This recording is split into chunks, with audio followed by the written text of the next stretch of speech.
কৃষকেরা সন্দেশখালীর তেভাগায় চাষিদের জমি লুট হয়েছে। ঐতিহাসিক জমি আন্দোলনের মাটিতে তৃণমূল নেতার কুকীর্তির পর্দা এবার ফাঁস করার পালা। কি আশ্চর্য, যেই তৃণমূল কিনা সরকারে এসেছে জমি আন্দোলনকে হাতিয়ার করে, সেই তৃণমূল নেতা জমি আন্দোলনের মাটিতে দাঁড়িয়ে কি না করছে।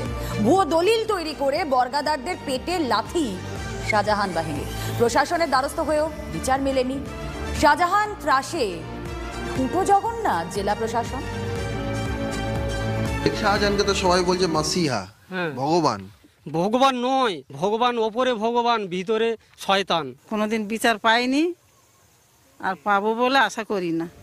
কিছু মানুষ তাকে মাসিহা বলেন, আবার কিছু মানুষের কাছে তিনি ভয়ের আর এক নাম, সন্দেশখালীর বেতাজ বাদশাহ শেখ শাহজাহান। এতই দাপট তার যে ইতিহাস ভূগোলও গুলিয়ে যাবে সন্দেশখালী এলাকায়। তেভাগা আন্দোলনের ভূমিতেও শাহজাহানের প্রত্যক্ষ মদতে জমি কেলেঙ্কারির অভিযোগ। সন্দেশখালীর বেরমজুরেও তেভাগা আন্দোলনের ইতিহাস রয়েছে। আছে ঐতিহাসিক জমি আন্দোলনে যুক্ত প্রাণ হারানো কৃষকদের স্মৃতিতে তৈরি শহীদ বেদি। সেই শহীদ বেদি সংলগ্ন গরিব চাষিদের জমি শাহজাহানের প্রত্যক্ষ মদতে তার ভাই বেরমজুর তৃণমূলের অঞ্চল সভাপতি সিরাজউদ্দিন শেখ দখল করেছেন বলে অভিযোগ। চাষবাস করে খাই বা মাছ চাষ করে খাই, হঠাৎ মাত্র 1 বছর পরে দেখছি বাদ কেটে দিল বা অন্য লোকের নামে রেকর্ড হয়ে গেছে। জোর করে ওরা জমিটাকে আমার দখল করে নিয়েছে। ওরা ভয় দেখায় যে ওই আন্দোলন এখানে হয়েছিল, তো জমি আন্দোলন। তো সেই জমির মানুষ হয়ে, সেই মাটির মানুষ হয়ে আপনারা তো ভয় পান কেন? ভয় হচ্ছে আমাদের, বুঝতে পারছেন, রাজনীতি ভয় লাগে, নেতৃত্বের ভয় লাগে। এসব কার নেতৃত্বে ভয় লাগে? আমাদের এখানে শেখ শাহজাহান আছে, তার নেতৃত্বে আমার ভয় লাগে আমাদের এখানে। এবার শুনুন নারায়ণ সর্দারের অভিজ্ঞতা। অভিযোগ 14 বিঘা জমিতে বর্গা চাষির অধিকার লুট করেছে শাহজাহান বাহিনী। সিরাজউদ্দিন শেখ উনি এই জমিটাকে জোর করে আমাদের বেনামি করে এই জমিটাকে দখল করে নিয়েছে। থানায় এফআইআর করেছি, বেএলআরও করেছি।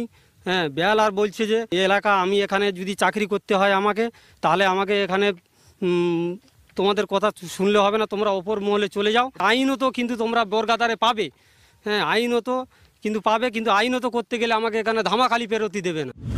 তেভাগা মোড়েই 4 একর 64 শতক জমি মজিদ মোল্লাকে লিজে দিয়েছিলেন কলকাতার বাসিন্দা পল্লব সরকার।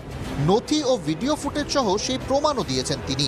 পল্লব সরকারকে অগ্রিম বাবদ 14 লক্ষ টাকা দিয়ে মাছ চাষের জন্য বছর খানেকের চুক্তি করেছিলেন মজিদ মোল্লার পরিবার। অভিযোগ, মাছ চাষ করতে গিয়ে মজিদ মোল্লা জানতে পারেন ভুয়ো দলিল তৈরি করে ওই জমি শাহজাহানের মদতে তার ভাই সিরাজউদ্দিন দখল করে নিয়েছে। আটের তথ্য দেখা গেল ওই জমির যে বলে যে জমিটা ট্রান্সফার করেছে সেই জমিটার নাম্বার ওতে নেই, ওখানে কোনোদিন রেজিস্ট্রি হয়নি ওই নাম্বারে। ইতিহাস ভূগোল সব গুলিয়ে যাচ্ছে, তাই না? কিন্তু ওদের যে এইসব হিসেবগুলোয় না, সন্দেশখালীর বাঘ বলে কথা। যদিও সেই বাঘের এখন দেখা নেই। শাহজাহান ও সিরাজউদ্দিনের আরেক ভাই আলমগীর দাদাদের কীর্তি নিয়ে কি বলছেন? সবকিছুর পেছনে একটা রাজনৈতিক ষড়যন্ত্র চক্রান্ত আছে বলে মনে করি আমি ব্যক্তিগতভাবে। শাহজাহান তো একটা তৃণমূল কংগ্রেসের জামা পরে আছে গায়ে, নিশ্চয়ই তার বিপরীতে যারা থাকবে তারাই করতে পারে। সত্যি তো, সবই চক্রান্ত, সবই রাজনৈতিক হিসেব নিকেশ।